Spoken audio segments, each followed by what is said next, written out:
Olá, colegas do nono ano, professor Rodrigo, para nós iniciarmos a nossa penúltima semana de aulas, né, gente?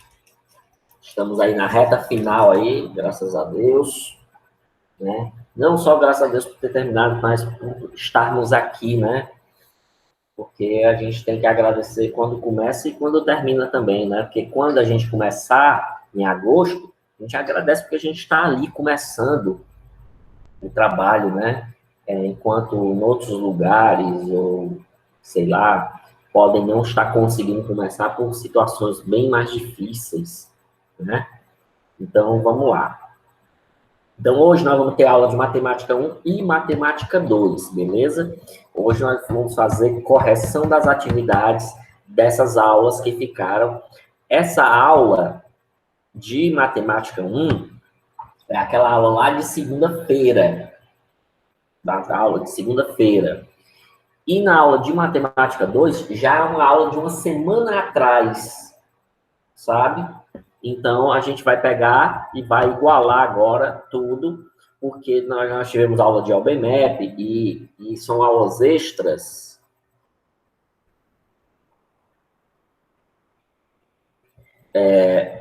Como na LBMAP, são aulas extras que atrapalham o andamento normal das aulas, né? Atrapalha entre aspas.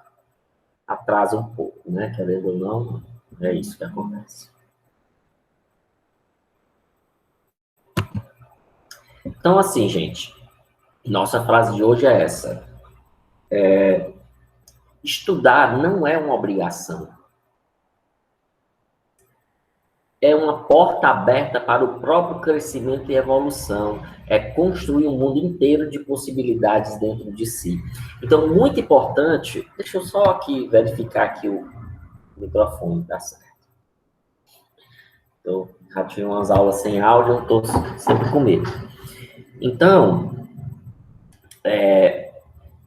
eu sei que para muitos isso não é uma obrigação, mas se você entender que o estudo ele pode te trazer um retorno esse que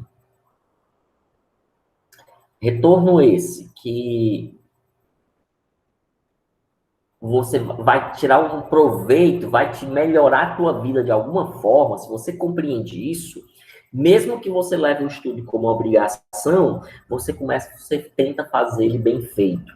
O que muita gente não quer entender, por mais que passe isso muitas vezes, nós não queremos entender, eu digo nós, é que a gente não precisa estar com vontade, a gente não precisa estar animado, a gente não precisa estar feliz para fazer as coisas que tem que ser feita, não. Não precisa. A gente, mesmo com raiva, a gente pode fazer alguma coisa. Às vezes, mesmo com raiva, vamos supor que os pais, olha, vai limpar aqui a casa, só um exemplo. Aí você fica com raiva e mesmo assim não limpa. Né? Quantas coisas com raiva você não queria fazer e você fez? Né? Então, quantas coisas que você fez que você não tinha vontade, mas foi lá e mesmo assim fez? Então, uma coisa que a gente tem que botar na cabeça é que nós não podemos esperar que a vontade venha para mim efetuar aquele trabalho, não. Não podemos esperar isso. Nós temos que fazer mesmo sem vontade, fazer mesmo sem estar animado, nem que faça pouco, o que não pode é ficar parado. Então, não vou dizer para você que você tem que levar seu estudo não como obrigação, porque eu não posso dizer isso para você. Se você pudesse levar o estudo de uma forma que não fosse obrigada, era melhor para você. Isso faria mais bem para você. Mas se tu não consegue, ou tu não quer nem tentar levar dessa forma, porque muita gente, o problema não é nem não conseguir, muita gente, porque não conseguir é do tipo assim, eu estou tentando, eu tentei de várias formas e não consegui, é uma coisa. Aí tem gente que nem tenta, aí já diz que não pode, né? Mas, veja, se tu conseguisse levar isso como se não fosse obrigação, muito melhor para você, porque o estudo só traz retorno para você. Esse retorno pode ser bom, pode ser ruim, é para você. Então, se tu estudar, se tornar um grande profissional ganhando muito dinheiro, a minha vida como professor, o dos dois mais professores, o da escola continua exatamente igual, a gente não ganha R$ 1 a mais, nenhuma vantagem por isso. Do mesmo jeito, se você não progredir em termos financeiros, ou em termos como pessoa. Então, se você não conseguir um bom emprego, você ficar empancado, sua vida ficar difícil ou continuar difícil, a gente nem vai ganhar nada, nem vai perder nada. Ou seja, só quem vai sofrer as consequências disso, de forma direta, é você. É claro que muitas pessoas no Brasil não estudando, nós também, a gente também sofre a consequência, né? De um país onde a educação não é prioridade, onde a educação não é bem tratada, e aí todos pagam esse preço. Mas quem não estuda, quem não evolui, quem não cresce, esse paga o preço maior. Então, assim, se tu entender que o estudo pode te abrir portas, pode te trazer oportunidades, pode te tornar uma pessoa ainda melhor, aí tu mesmo sendo obrigado, tu diz, eu vou fazer obrigado, mas eu vou. Como muitas vezes eu fui trabalhar e fui obrigado, né? Muitas vezes eu gravei aqui porque era o jeito, senão eu não teria feito, né? Então, mas mesmo assim foi feito. Beleza? Então vamos lá, gente. Na aula anterior, nós falamos do tratamento da informação. O que seria o tratamento da informação? Seria você fazer leituras de tabelas e de gráficos, né? Então, essas leituras, elas fazem parte da matemática chamada de tratamento da informação, onde eu olho para essa tabela e tiro informações dela.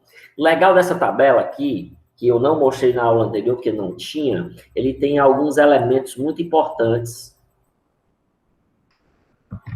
Foi o que eu vi aqui, que eu não estou vendo nada aqui. Deixa eu voltar aqui. Ele tem uns elementos aqui importantes. Primeiro, ó, ele tem aqui o título, porque senão eu não vou entender do que se trata as informações que estão nessa tabela. Então, ele diz assim, ó, temperaturas máximas registradas em Cuiabá no mês de setembro de 2018. Então, eu tenho aqui o dia do mês de setembro, tenho aqui os dias, que vai do dia 1º até o dia 30,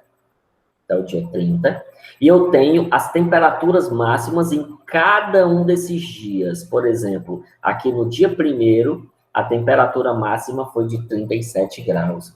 E aqui no dia 30, a temperatura máxima foi de 30 graus Celsius, por exemplo, né? E aqui embaixo eu tenho a fonte de onde foi tirado essa informação, ou essas informações, da onde elas saíram. E aí ele mostra aqui, uma fonte aparentemente em inglês, disponível aqui em um determinado site, que ele também dá o endereço desse site. Inclusive, ele diz qual foi o dia que ele acessou.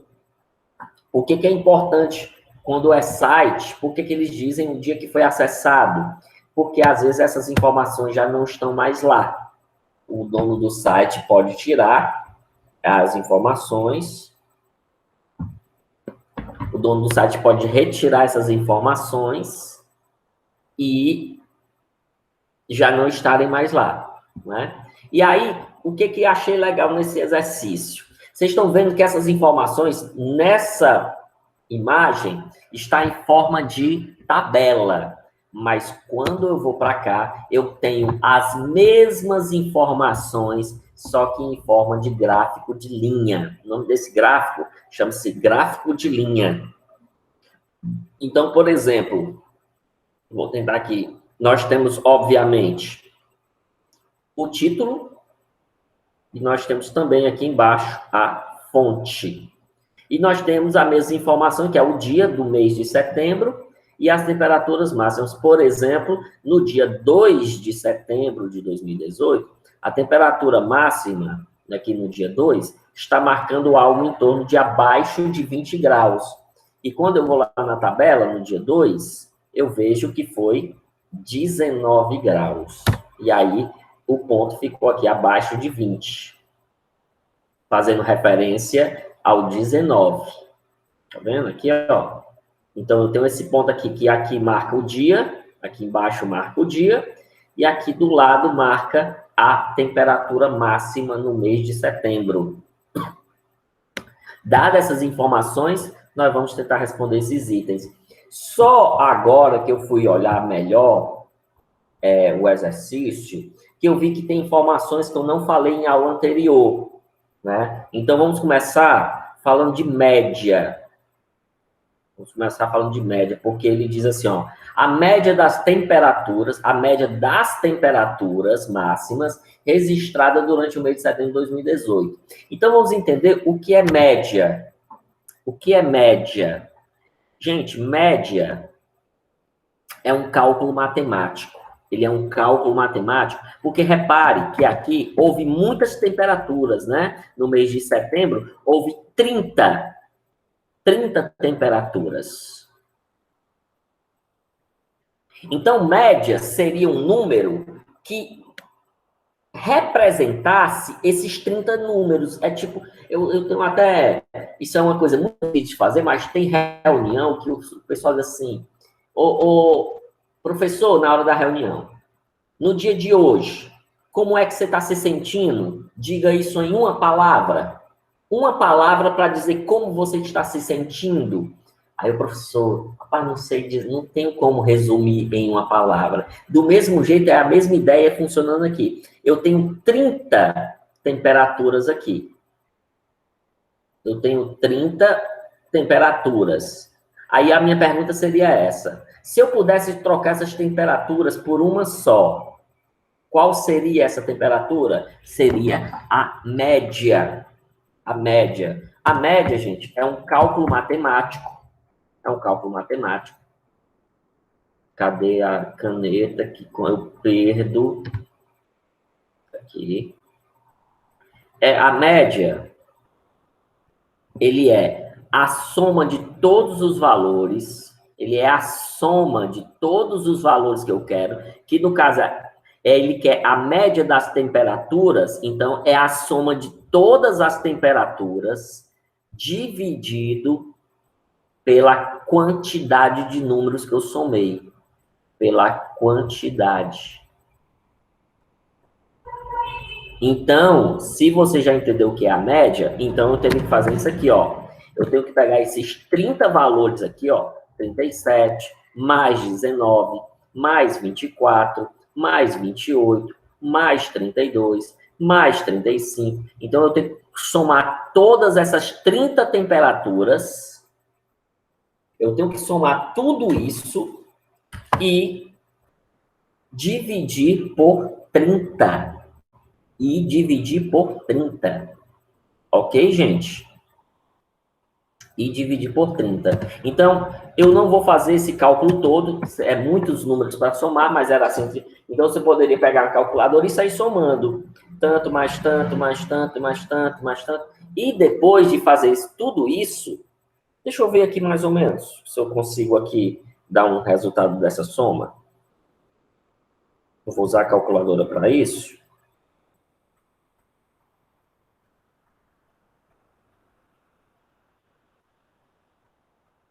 Dá 1039. Eu consegui fazer um cálculo aqui para ficar mais rápido e não dá para me explicar para vocês. Então, a somatória deu 1039. Aí você pega esses 1039 e divide para 30. E o resultado vai ser a média.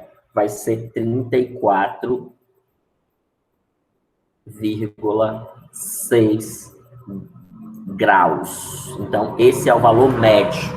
Veja bem, ó, vamos falar da média de novo. A média,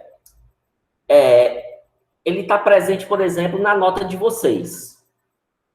Então, vocês fazem uma prova e tira nota 5. Faz outra prova e tira nota 8. Então, o que a gente faz? Como teve mais de uma nota, então a gente tira uma média, um valor médio, que é um valor que vai substituir essas duas notas. Como é que eu tiro uma média na escola? Vocês já sabem. E não é novidade para vocês. Como é que se tira a média na escola? Soma as notas e divide. É a mesma coisa. No caso, se forem 2 notas, você soma e divide por 2. Se for 3 notas, você soma e divide por 3. Se for 5 notas, você soma e divide por 5. Certo? Então, isso é a média. Outro exemplo de média que a gente costuma usar é em viagens. Por exemplo, se eu for daqui para Sobral, daqui para Fortaleza, não tem como eu ir com a mesma velocidade do começo ao fim. Não tem como ir. Tem hora que eu vou estar a 60, tem hora que inclusive vou estar a 50, 40, tem hora que eu vou estar a 80 a 100 quilômetros por hora. Então, não tem como a gente manter a mesma velocidade. Então, pensando nisso, tira-se uma média, né? Então, a média é como se fosse a mesma velocidade do começo ao fim, que na prática é impossível. Na prática é impossível você ir para uma viagem com a mesma velocidade, tem trânsito, tem muita coisa aí no meio do caminho. Mas a média dá para ser feita porque é um cálculo matemático, beleza? Gente, outra coisa que não foi explicado para vocês é a chamada mediana das temperaturas. A gente não falou de mediana. Então, o que seria a mediana? Nada mais é, gente, do que o número do meio. O número do meio. Exatamente. O número do meio. É simples. Então, eu vou pegar todos esses números, vou organizar eles e vou olhar quem é que está no meio deles. Quem é o número que fica exatamente no meio. Então, esse número que fica exatamente no meio, ele chama de mediana. Só tem um problema.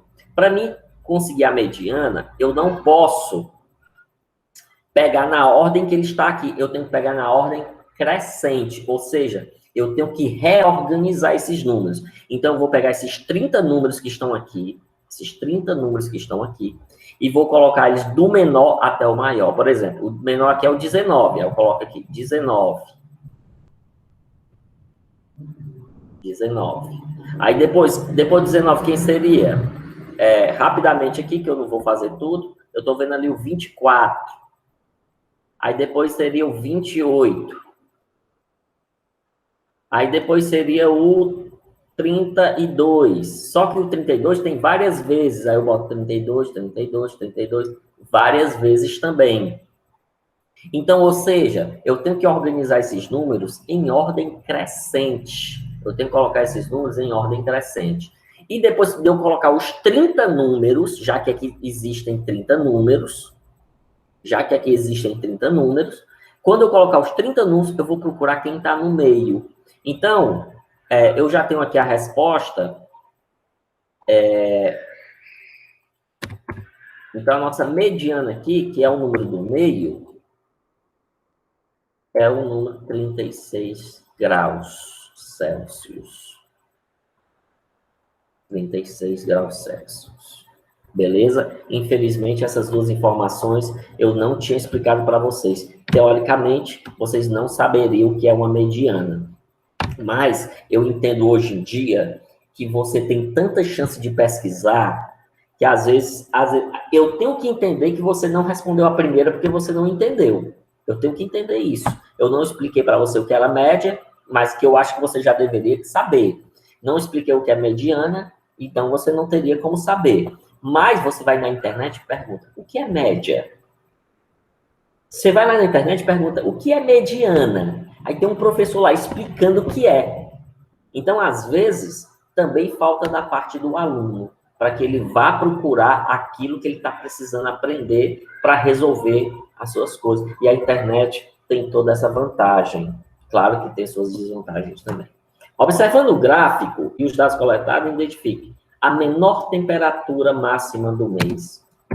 Quando eu olho para esse gráfico, eu estou vendo bem aqui a menor temperatura, quer dizer, que é o valor mais baixo, que aqui nós já vimos que esse valor aqui é o 19. Então, a menor temperatura do mês é o 19. E a maior temperatura do mês é aquele que tem o valor mais alto, é o que está mais lá em cima. Então, nós estamos vendo vários valores aqui em cima, né, gente? Ó, vários valores aqui mais altos. Temos que dar uma olhadinha lá nos dias. Lá na tabela mesmo, dia 10, dia 11. Vamos ver aqui. 39 graus, olha aqui, ó. 39 graus. Realmente, se você olhar, não tem nenhuma temperatura 40. Então, realmente, a maior temperatura aqui foi 39. A amplitude das temperaturas máximas registradas durante o mês de setembro. Essa amplitude, gente, nada mais é o seguinte. A menor temperatura foi 19. A maior foi 39. Então, do 19 ao 39 foram 20 graus Celsius. Então, essa é a amplitude. É o tanto que ele variou de um para o outro. E, por fim, também a amplitude eu não tinha explicado nada para vocês, então era uma coisa que não tinha como vocês me responderem. E aqui, na terceira, analisando o gráfico, as medidas obtidas na atividade 1 e 2, o que se pode concluir em relação às temperaturas máximas do mês de setembro na cidade de Cuiabá? O que eu posso concluir olhando para a primeira e para a segunda? Gente, nós vamos poder concluir o seguinte aqui. Entre outras coisas, uma coisa que é muito legal da gente concluir é que os valores são muito próximos. Valores próximos. Repare que a média é 34,6 e é próximo da mediana. Valores próximos. Né? Então, essa é a principal informação. Ou seja, se os valores são próximos, significa que a temperatura ela teve mais regular durante o mês inteiro. A regularidade da temperatura ela foi bastante considerada, beleza? Eu também só vou falar disso. Não tem muita coisa a se falar mesmo aqui, não. Tá bom? Então, a vantagem aqui dos valores serem próximos. Especialmente da média e da mediana.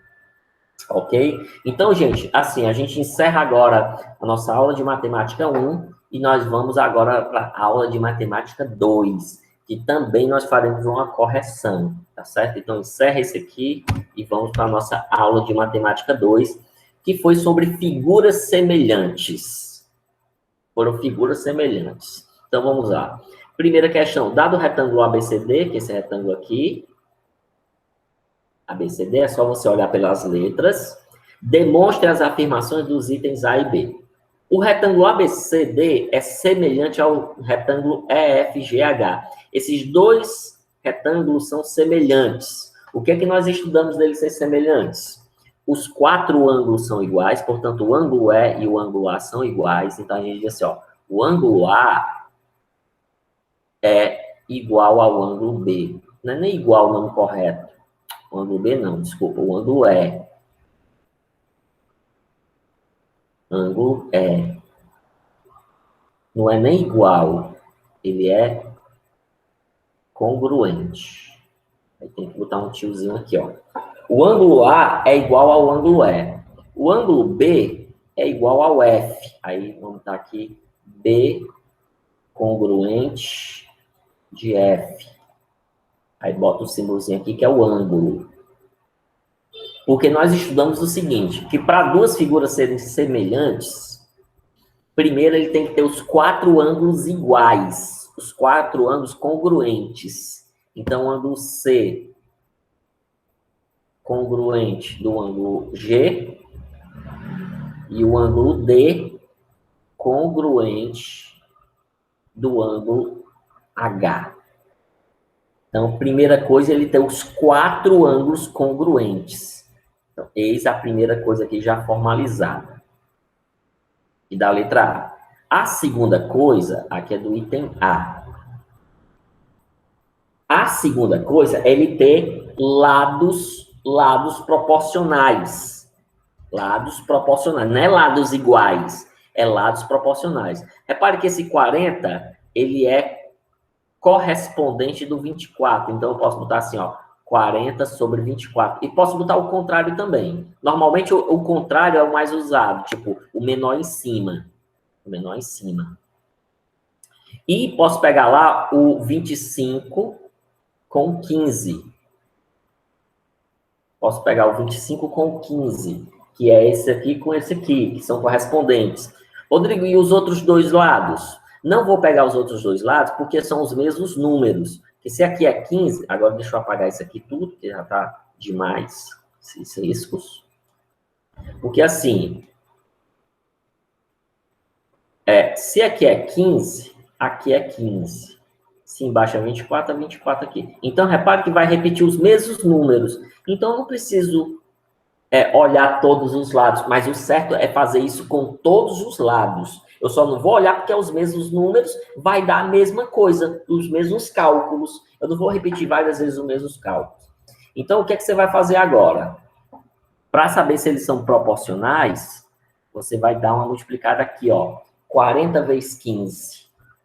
Eu acho que foi assim que eu expliquei. Faz um tempo que essa aula passou, né? 40 vezes 15. 40 vezes 15, que dá 600. E 24 vezes 25, que também dá 600. Eu vou confirmar aqui. 24 vezes 25 realmente dá 600. Então, está comprovado que a figura da letra A, ela é semelhante à da figura lá da questão. Agora, vamos olhar a B. Vamos olhar a B. Os quatro ângulos são iguais, já vi aqui, não vou mais olhar, porque os quatro ângulos são de 90 graus na letra B. Eu vou olhar só os lados. Então, eu tenho 30 por 24 e eu tenho 20 por 15. Aí eu vou multiplicar assim, ó. Esse vezes esse dá 450. E esse vezes esse dá 480. Portanto, a letra B realmente não é semelhante. Só fiz provar aqui que eles não são semelhantes. Porque para ser semelhantes, o que eles têm que ter? Eles têm que ter os quatro ângulos congruentes, que significa igual, e ele tem que ter os quatro lados proporcionais. Olha que muda o nome. Proporcionais. Não é igual, porque se fosse igual, as figuras eram do mesmo tamanho. Aqui nós estamos falando de figuras semelhantes, justamente uma sendo pequena e a outra sendo grande. Vamos lá para a segunda. Verifique se são verdadeiras ou falsas. Dois retângulos são sempre semelhantes? Não, falso. Nem sempre dois retângulos são semelhantes. Viu, gente? Eu sei que essa segunda não foi explicada, mas aqui respondendo, ao mesmo tempo eu estou explicando. Então, não são semelhantes, tá? Dois quadrados são sempre semelhantes? Sim. Aí, dois quadrados, sim. Por quê? Porque eles têm lados iguais, então não tem como não ser semelhante. Então, um quadrado pequeno com um quadrado grande vai ser sempre semelhante. Isso se justifica pelos lados iguais, que tanto faz o quadrado ser pequeno, ele vai ter quatro lados iguais, e ele grande, ele vai ter quatro lados iguais. Então, ele mantém essa proporção de ter lados iguais. Dois triângulos são sempre semelhantes? Claro que não. Mas dois triângulos equiláteros. O que é um triângulo equilátero? É um triângulo que tem lados iguais, portanto, sempre vão ser. Aí é verdadeiro. Dois polígonos regulares, com a mesma quantidade de lados, são sempre semelhantes. Claro, eles são regulares. Você sabe o que é ser regular? São polígonos que têm lados iguais e ângulos iguais. Então, não tem como não ser semelhante. Os hexágonos são regulares, logo são semelhantes. Foi o que eu acabei de responder aqui na letra E. Qual é a razão de semelhança entre H1 e H2? Então, você pega aqui, ó, esse por esse aqui, ó. Desculpa. O lado FE é com esse aqui, ó. Então, é 15 sobre 20. Normalmente, a gente bota o menor em cima, tá? Então, o que você faz para saber a razão de semelhança? Tá aqui. Isso aqui já é a razão de semelhança. 15 sobre 20. Só que você simplifica. No caso, dá para simplificar aqui por 5. Aí vai ficar assim, ó. 15 por 5 dá 3. E 20 por 5 dá 4. Então, se você for procurar lá no final do livro, você vai achar 3 sobre 4. Você vai achar 3 sobre 4. Contudo, 3 sobre 4 é a resposta correta, só que quando eu monto 15 sobre 20, também é a resposta correta. Rodrigo, eu poderia ter feito 20 sobre 15? Poderia. Poderia, estaria correto, mas normalmente eles colocam o menor em cima, não sei explicar por que eles fazem isso. Os autores fazem isso, tá bom? Então, gente, nossas correções ficam por aqui. Então, isso quer dizer o quê? Que hoje não tem atividade de casa, foi só a correção das aulas anteriores, tá certo? Então, até a próxima aula, estamos na reta final, próxima semana aí vou passar aquelas provas novamente para a gente encerrar, mas a gente fala disso em outros momentos, tá bom? Então, até breve, até a próxima.